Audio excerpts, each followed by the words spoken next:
Happy birthday. তো আজকে আমি বহুদিন পরে বেরিয়ে পড়েছি দেবলীনা নন্দীর সাথে। অসাধারণ সুন্দর একটা গরমের আমরা দুজনের জামা কাপড় পরে নিয়েছি, আর আজকে আমরা যাচ্ছি আবার। প্রথম আমাদের ম্যাচিং হয়নি, এই প্রথম আমাদের ম্যাচিং হয়নি, সত্যি তাই। তুই এতবার বলেছিস একই কেন পরে আসিস প্রত্যেকবার। তো আর আমার একটু ব্লু ইয়েলো এগুলো ফেভারিট, তো তুই ইয়েলো পরে আছিস, আমি তোর ফেভারিট ব্লু পরে আছি। তো যাই হোক, তোর জন্য এটাকে সামনে তোর জন্মদিন না, সেপ্টো থেকে জন্মদিন, সামনে তোর জন্মদিন, তাই জন্য তোর অসাধারণ তোর জন্য একটা জিনিস এনেছি। চোখ বন্ধ করে হাত পাততে হবে।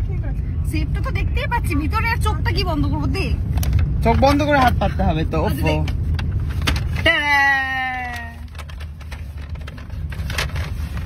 লজ্জা কর একটু।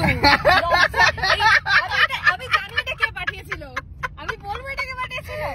এটা জোয়ারদার পাঠিয়েছিল নিমন্ত্রণ করে। আমার কাছে একটা আছে, আমি নিয়ে আসবো তোর জন্য। তোর কাছেও আছে? হ্যাঁ অবভিয়াসলি, আমাকেও নিমন্ত্রণ করে পাঠিয়েছিল কার্ড দিয়ে এইটার সাথে। লজ্জা কর একটু। ব্যাগে পুরে দিয়েছিস একটু, যাতে তুই বুঝতে না পারিস।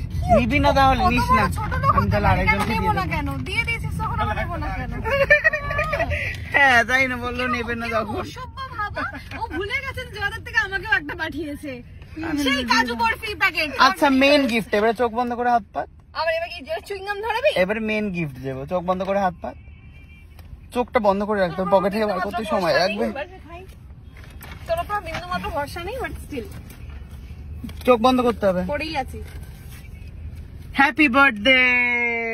এ ভাই, মনের পছন্দ মতো যা ইচ্ছে তাই কিনে নিও, মন খুশি করে। ওকে ওকে বাই।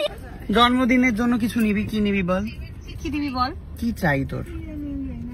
সোনা দিব। কি কোটি টাকা দাম এখন সোনার? কোটি টাকা কেন? এখন কমছে, তুই বললি কমবে। না না, কমবে কোথায়, আমি বলিনি এসব কথা। বল না কি নিবি, এমন কোন জিনিস যেটা তুই কিনবি ভেবেছিলি। পায়ের তোড়া, সবসময় পরার জন্য। আমি মাকে একটা দিয়েছি সুন্দর তোড়া। আমি তোড়া চাই, এটা সুন্দর সিম্পল স্লিকের মধ্যে, একদম সরুর মধ্যে, সারাক্ষণ থাকবে, ছমছম করবে, ওরকম একটা টিং টিং করবে, বিড়ালের গলার ঘন্টির মতো। হ্যাঁ ঠিক আছে, ওকে ঠিক আছে। আর কিছু লাগবে না? না আর কিছু লাগবে না। তুই তো ভালো কবে হয়ে গেলি না, এক তো সবে বিয়ে করেছি, তোর একটা খরচ হয়ে গেছে আমার বিয়ের পিছনে, গায়ে কতটা খরচ করেছিস, টাকার খরচ হয়ে গেছে, ওই জন্য বললাম থাক থাক বললাম, ওই জন্য বন্ধুকে তো বুঝতে হবে বল।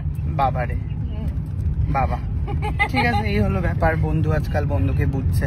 আচ্ছা আমাকে একটা কথা বলতো, যে আমরা যে শুট করবো, সবাই তো আমাদেরকে রেট্রোতে দেখতে ভালোবাসে, রেট্রো করবো নাকি একটু? ও আমরা একটা মিউজিক ভিডিও করার প্ল্যান করছি, তো সেই মিউজিক ভিডিওটা কোন গানে করা যায় আপনারা বলুন। আর রেট্রোতে আমাদেরকে দেখতে চান নাকি সেই দো লাভ জোমের মতো দেখতে চাও? দো লাভ জোম, কি অসাধারণ নাচ। আমি তো নাচতেই পারি না, কিন্তু ওই নাচটা অদ্ভুত ভাবে খুব ভালো লাগছিল না? হ্যাঁ, ওটা কিন্তু কোরিওগ্রাফ করেছে কিন্তু একমাত্র দেবলীনা নন্দী, ও ছাড়া পসিবলই ছিল না বিষয়টা।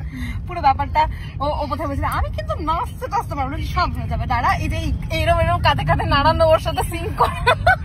ও বাবা, আমি তো একদম, আমার তাল জ্ঞান নেই যে এরা গানে যে একটা তাল হয় সেই তালে মানুষ নাচে, এই যে কি কঠিন কাজ, মানুষ যে কি করে নাচে তালে তালে, এটা আমি বুঝতেই পারি না, আমার তাল জ্ঞান নেই। খুব ভালো হয়েছিল ব্যাপারটা। হ্যাঁ, তো আমাদের বলো জাস্ট ওই রেট্রো, মানে আমি দূর হতে তোমরা দেখেছি ওরিরও কথা শুনে, ওইরকম কিছু দেখতে চাইছো নাকি ওই দো লফজো মে লিখতি মানে ওরম টাইপের কিছু একটা দেখতে চাইছো? এটা জাস্ট একটু বলো, তার বাকিটা আমরা গুছিয়ে নিই তারপর। ঠিক আছে ওকে। তো আমরা বেরিয়েছি, আমাকে আবার ফিরে আসতে হবে, তার কারণ হচ্ছে আজকে আবার জিমও রয়েছে। ওকে, মিষ্টির এই চুরি করা ক্লিপ মাথায় লাগিয়ে আমি চললাম। Okay bye.